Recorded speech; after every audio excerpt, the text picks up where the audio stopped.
Good day mga kol, welcome back na naman dito sa ating YouTube channel. So dito tayo ngayon sa ating shop sa Davao. So meron tayong pakita na unit na DE17V 4x2. Yung presyo nito is 277. So tingnan natin kung ano yung additional sa ating unit at saka kung ano yung seat up ng tag 277. So makita natin yung kulay is color gray. Meron siyang Suzuki emblem. Din yung kanyang headlight. Ito yung kanyang headlight. So standard. Walang fog lamp sa harap. Yan. Then fully tinted yung unit natin. So mostly sa D17V is high roof po yan mga kol. Yan. Naka-high roof siya. Kompleto po siya sa rain visor. Yan po yung rain visor niya. Side mirror niya. Then ito yung ating mag wheels. So naka mag wheels siya ng 13 inches brand new mags and brand new tire. So disc brake yung harap. Then makita natin, pinulayan din natin yung disc brake. Tapos na coil spring, fully undercut po yung unit natin. Ayan. Then dito sa likuran makita natin, yan, brake drum. Then coil spring, fully undercut din. Ayan. Then dito naman makita natin, yan po yung likuran niya. Wala siyang spoiler, standard lang. Tapos meron siya third light washer dito. Then yung sticker natin. Then makita natin yung wiper natin sa likuran. So yung mga D17V mga police, ganito po yung ating tail light. Ito yung brake light at saka park light. Then ito yung ating signal light. Then yung ating reverse light. So meron siyang plaka dito. So ito yung plaka natin. Meron siyang reverse camera dito mga police. Ayan, open naman natin dito sa likuran. Dito naman sa likuran mga kapag makita natin yan. So brand new yung mating dito. Tapos yung ceiling natin is bago na din, color black. Meron siyang ilaw dito. Ayan. So yan po yung ilaw niya. So pakita natin na ma-fold yung ating upuan, gaano ka ganda yung mga ganito unit pang negosyo na minivan. Ayan. Yan po yung upuan niya. So hilain natin dito para ma-fold. Halimbawa meron tayong mga cargo. Ayan. Yun po. Tapos hilain natin dito. Ayan. So ganyan kaganda yung ano natin mga kol. Ganyan kaganda yung minivan natin na DE64 or DE17V. So latest model po ito mga kol. Yung gas consumption nito is nasa 1 liter is to 15 to 16 kilometer po yan mga kol. Depende po yan sa driving style ng ating mga driver. Yan o, ganda.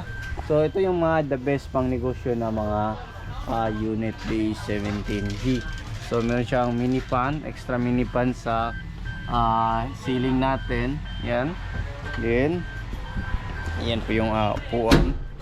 Then yan o, yan yung upuan. So yung upuan niya is kasya po yung mga tatlo or apat na tao, depende sa laki. So kung katulad ko is siguro yung apat. Yan. So pero kadalasan is tatlo po yung standard nito. Yan, di ba? Sulit. So dito brand new yung mating natin. Ayan. So dito kita natin yung ating harapan. Yan. So yung door pads natin stock, balik natin sa stock yung kulay. Then pati yung dashboard natin. Ayan. So lagyan natin ng ilaw. So ikot tayo dito sa kabila. Ayan. Ayan. So makita natin yung ating main power window switch, auto fold sa side mirror retract. Then yan, handbrake siya dito. Ito yung handbrake niya. Then meron siyang lagayan dito. So ang kagana sa mga D17V mga kalis, meron siyang bottle holder dito. Then meron siyang cup holder sa then dalawa sa kabila. So naka 7 inches touchscreen stereo with reverse camera po mga kal. Ayan, ito yung steering niya. Nilagyan natin ng steering wheel cover. Then Tiptronic po ito mga kal. Ibig sabihin pwede siya i-shift into manual mode. So plus and minus lang po yung ating transmission. Ayan. So room light. Yan. So sa mga power window na mga DE17V is meron siyang lagayan sa uluhan natin. Ayan. Then dito makita natin yung ating upuan. So ito yung design na napili ng ating customer. Black and gray. And then meron siyang logo dyan or plug. Anong plug yan, hindi ko memorize. Tapos ito yung ating brake pedal, din yung ating accelerator pedal. Yun. So kita natin, di ba? Yun, oh. So ayos. So start natin yung makina natin. Yan.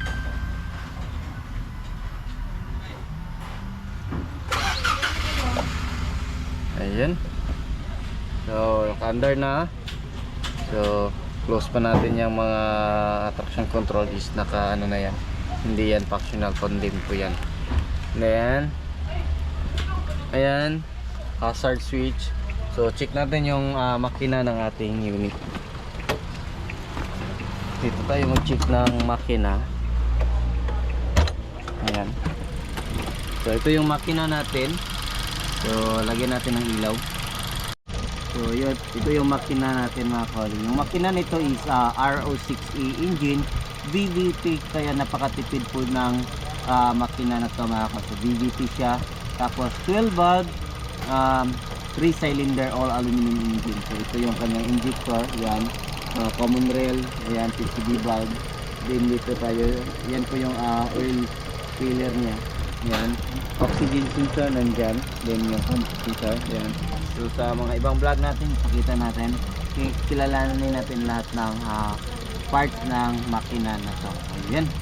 So ang kaganahan nito mga kol, kaya napakatipid ng ganitong unit kasi yung kanyang throttle body is electronic po siya. Makita natin, wala po siyang cable. Ibig sabihin, accurate po yung binabato na information mula throttle, yung pedal natin, pedal at papunta doon sa ating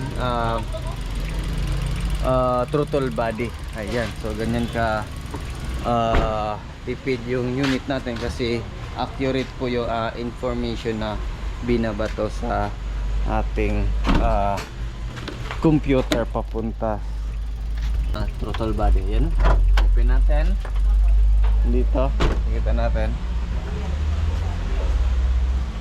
Yan, dito naman ito yung ating coolant receiver, din yung ating brake fluid receiver, din yung ating windshield washer receiver. So yan po yung sit up natin na tag 277 na DE17V mga kol. So yan lang muna yung aming vlog for today. Maraming salamat po sa iyong patuloy na pagsubaybay. Sa bago lang sa ating channel, huwag niyong kalimutan i-like, share, and subscribe. Then click na rin yung ating notification bell para updated kayo sa ating mga next video uploads kagaya nito. Pwede niyo po kami contact sa aming contact number na 0917-8252-412 or 0920-3394-607. Yan lang muna mga call, and God bless sa ating lahat.